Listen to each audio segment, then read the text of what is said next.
Si tu avais 20 ans maintenant, que tu étais aux Beaux-Arts, section peinture, est-ce que tu ferais... Mais moi j'ai toujours 20 ans, je n'ai pas changé, j'ai toujours 20 ans. J'ai pas changé.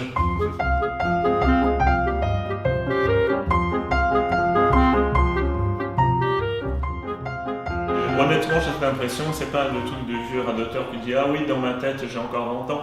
Je me sens comme ça. Je sens que je n'ai pas un acquis derrière moi et voilà, j'étais comme ça. Parce qu'en ce moment, je suis arrivé à un âge que je cache des choses dans mon CV.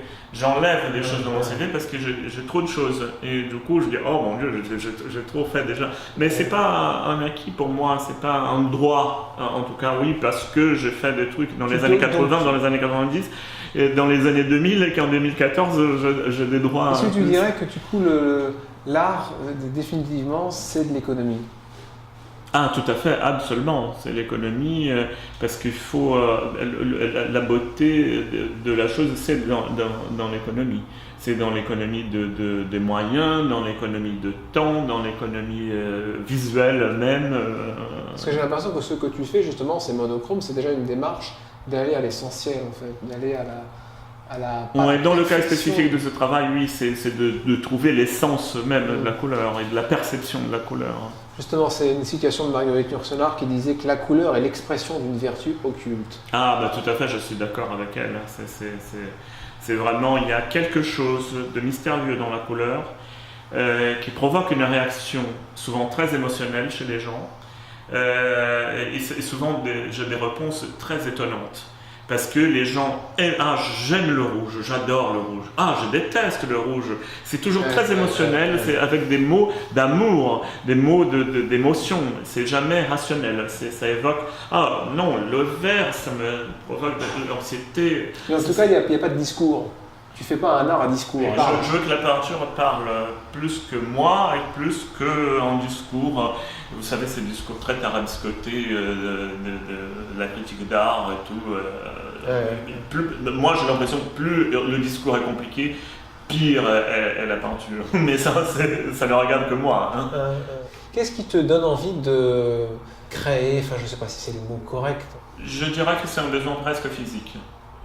Pour moi, c'est physique, c'est un besoin presque d'un exorcisme. Il faut que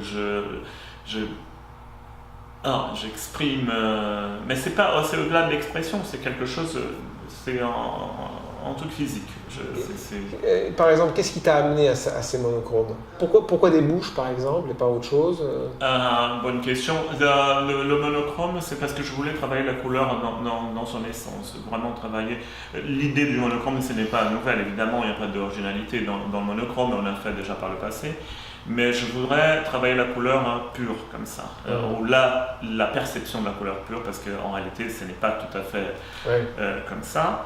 Et je ne savais pas trop par quel bout prendre ça, comment je vais représenter cette couleur. Je ne veux pas faire des monochromes au rouleau comme ça, où je mets une couleur sur la toile. Je voulais qu'il y ait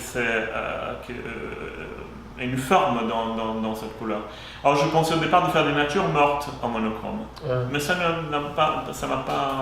Mes personnages c'est plutôt des statues, c'est pas des êtres humains. Je n'ai pas envie de faire un portrait, c'est pas une question de portrait.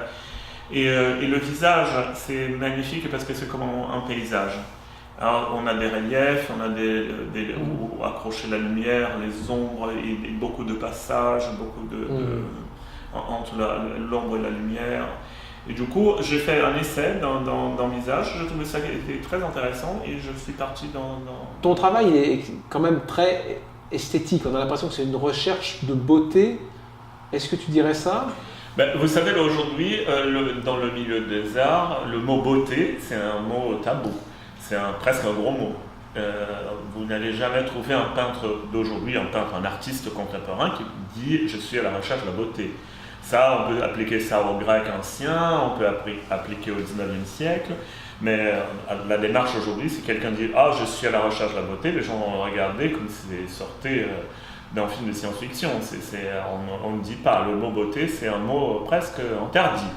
Moi, je dis que s'il y a de la beauté dans mes tableaux, c'est comme un effet secondaire. Ce n'est pas mon but principal.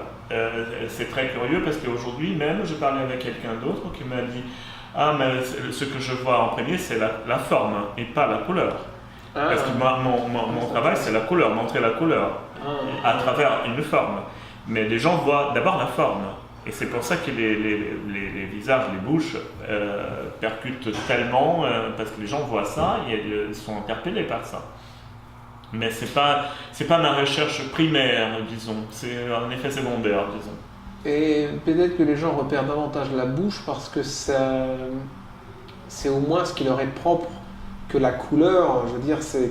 Oui, évidemment, un visage ne sera jamais bleu ou vert. C'est pas là que je trouve ce travail est d'une grande modernité en réalité, parce que c'est une réappropriation totale justement de la nature. Oui, parce que le travail, justement, c'est la perception de la couleur. Oui, voilà. L'exemple frappant, c'est le jaune. Le jaune, qui dans mes tableaux fait un peu plus, il tend vers le doré parce que c'est l'expression la plus belle du jaune. Mais le jaune même est pur, il y a très peu de jaune dans le tableau. Il y aura des ocres, des marrons, etc. Mais la sensation du tableau, c'est jaune. Ouais. C'est du même pour l'orange. L'orange, il y aura beaucoup plus de rouge de façon générale. Si on découpe un petit morceau du tableau, on va avoir un rouge et pas orange. L'orange, mais on a la perception de l'orange. Quand on dit un ordinateur a je ne sais pas combien de millions de couleurs, en réalité, ce n'est pas des couleurs, c'est des tons des mêmes couleurs. Il y aura dans le vert, il y aura je ne sais pas combien de tons de vert dans le vert. Et dans le rouge, il y aura de tons de rouge, mais il n'y a pas une autre. Après, bon, il y a les pigments qu'on va nommer d'après la matière d'où ils sont faits. Et ça. Alors, il y a c'est des conventions sociales qui vont dire la couleur est froide, la couleur est chaude, etc. Il n'y a pas d'accord. Après, on peut réduire, on peut aller plus loin dans les couleurs et dire les trois couleurs primitives, c'est le blanc, le noir et le rouge. Qui sont le clair, le sale et la couleur par excellence, qui est le rouge. La couleur, en réalité, elle existe dans la lumière. La lumière, bon, ça c'est Newton, on revient à la science. Les pigments qu'on utilise en peinture attrapent cette couleur dans la lumière et par réflexion, on voit la couleur. Mais ça, c'est parce que nos yeux sont comme ça. Demande un daltonien ce qu'il en pense de la couleur et il va avoir une autre avis parce qu'il ne voit pas comme tout le monde. Il y a l'exception qui va confirmer la règle en réalité. Mais bon voilà, la couleur est l'expression d'une vertu occulte, je confirme avec Marguerite Yourcenar. Il y a plusieurs vertus même, pas qu'une seule, je pense. Mais est-ce qu'une couleur est une couleur d'une époque? Il y a un peu le Oui, rouge. Tout à fait, parce que les couleurs, elles ont leur gloire aussi, leur temps de gloire. Les couleurs pastel du XVIIIe, des couleurs chatoyantes aussi. Quel est l'artiste ou les artistes qui t'ont le plus marqué tout au long de, pas forcément quand tu as commencé, je veux dire, encore ça peut être récent. J'aime certains artistes, je vais vous dire, j'aime Rubens par exemple, parce que c'est un maître absolu de plusieurs choses, la couleur et la composition, surtout la composition. Moi je suis toujours ébahi devant les tableaux de Rubens parce que les compositions sont extraordinaires. Faites une liste de ce qu'il y a dans le tableau et essayez de faire une photo avec les mêmes éléments, c'est absolument impossible. C'est déjà la liste est énorme. C'est un enseignement en soi-même. C'est un enseignement en soi-même de la composition. Si vous vous laissez porter par le sujet du tableau et sans penser à la couleur et à la composition, oui, c'est la même chose. On va renoncer à tous les tableaux des primitifs flamands par exemple parce que c'est des sujets religieux et qu'aujourd'hui on s'en fout de la religion et on va Jésus, Marie, etc. C'est des tableaux magnifiques, il faut faire abstraction parce que la peinture, elle a un temps différent. Non seulement le temps d'exécution, mais le temps d'observation aussi. Les gens regardent trop vite les tableaux. Oui, c'est ça, le temps de la peinture n'est pas le temps de la vidéo ou de la photo. Le temps de la photo, c'est un autre temps. Il faudrait revenir un peu et regarder les peintures avec un peu plus de temps. Et la musique classique peut donner le temps aussi de regarder un tableau. Si tu devais ramener justement ce que tes tableaux évoquent à ce qu'évoque une musique, laquelle serait-elle? Je ne sais pas trop, oui, le fond musical. C'est très curieux parce que, vous savez, mon public, c'est la jeunesse. Étrangement, ce sont les jeunes qui s'intéressent beaucoup à mon travail et ils sont toujours fascinés par ça. Et je ne sais pas, peut-être il faut demander à quelqu'un de jeune quelle est la musique qui irait avec. On serait étonné, peut-être. Justement, c'est une bonne question est-ce que tu le fais, ce travail, je crois que non, mais dans un but précis, en se disant, voilà, je vais essayer de convaincre telle personne, tel site, tel truc. Ah, pas du tout, pas du tout. Je ne travaille pas pour un marché spécifique, non, pas du tout. Absolument pas. Je fais que pour moi, je suis fidèle à moi-même. Et je ne pense pas à un acheteur ou... Non, pas du tout. Ça. Alors, on a un peu déjà évoqué ça, mais quand même, je reviens. Pourquoi l'art à notre époque, alors que tout a été fait? Ah, ça, c'est une très bonne question. Moi, je pense que l'art est dans l'homme, vraiment. C'est un truc fondamental pour l'homme.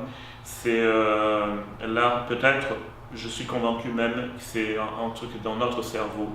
C'est un besoin du cerveau de créer de l'art. Et je pense que dans toutes les civilisations, dans toutes les cultures, je ne sais pas, des Indiens de l'Amazonie, aux aborigènes d'Australie, en passant par toutes les civilisations du passé, connues et inconnues, l'homme a toujours fait de l'art. L'art, c'est quelque chose dont on a besoin.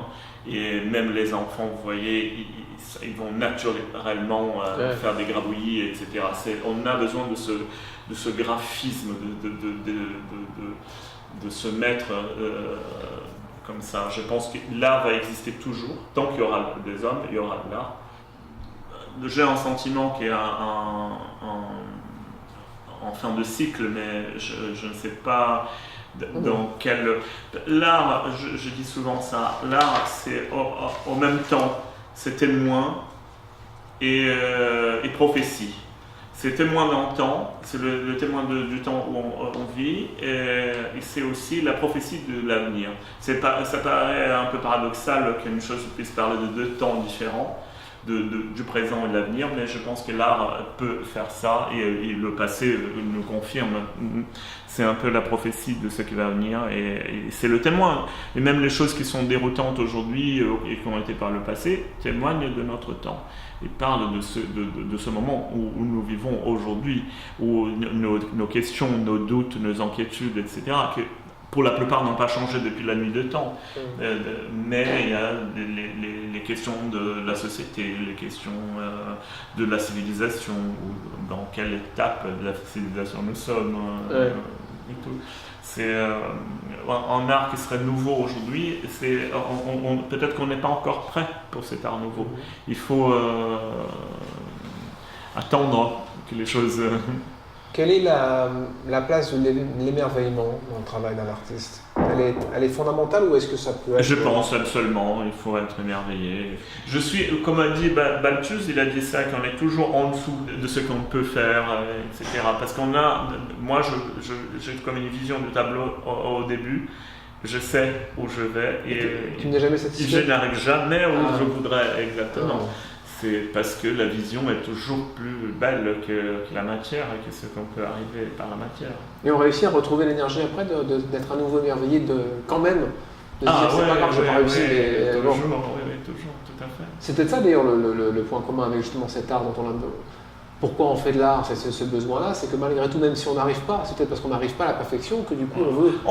Oui, mais au-delà de ça, là aussi, il faut qu'on se retrouve. Je parlais des enfants, les enfants vont faire des petites empreintes de leurs mains en premier, c'est un truc extraordinaire. Comme l'homme a fait ça au début dans les grottes, on va trouver des empreintes de mains, et c'est merveilleux parce que c'est moi, c'est ma petite main qui est là.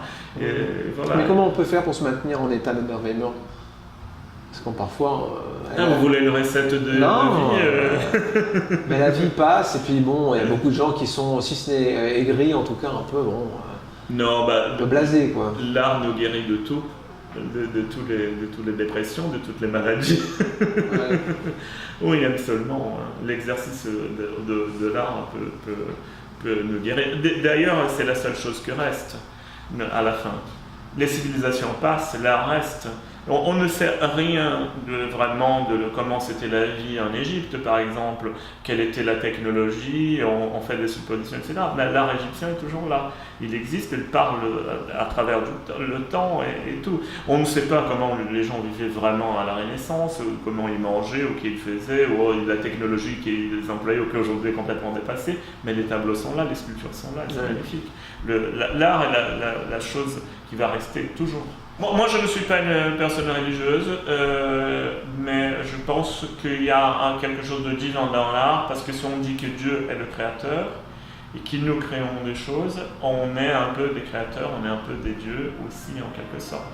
Et évidemment, on n'a pas tous les pouvoirs de Dieu et des dieux au pluriel, mais voilà, on peut créer parce qu'il nous a créé à son image. On peut transformer en tout cas. C'est dans la mythologie, je dis ça comme une mythologie, pas comme une croyance personnelle.